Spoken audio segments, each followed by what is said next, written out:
আচ্ছা কনসে আল্লাহ বড় না মানুষ বড়? ধরো গাদা, তুই কার হাতে কার জোড়া দেশ? কোড়ায় আল্লাহ আর কোড়ায় মানুষ। যেটা কবার কইছে ওইটা কন। আল্লাহ বড় না মানুষ বড়? আল্লাহই তো বড়। আল্লাহ বড়, তাহলে আল্লাহর কথা না হইনা মানুষের কথা শুনেন কে? তুই কি কইতাছস? কি আর আল্লাহর কথা মানে না মানুষের কথা মানে? হ্যাঁ, কি আর মানুষের কথা শুনেন তাই না?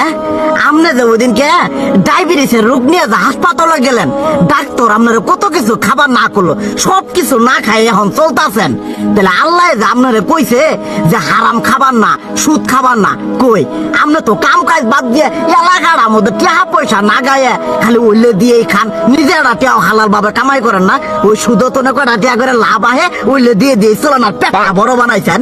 শুনেন একটা কথা কই, হারামের কোনোদিন আরাম নাই। হালাল পথে রুজি রোজগার করেন, প্রয়োজনে এড়া বেলা কম খায়েন, তাও শরীর পিণ্ডও ভালো থাকবো, কোনো রোগ বেদও হবো না, আরামও পাবেন, আল্লাহও খুশি থাকবো।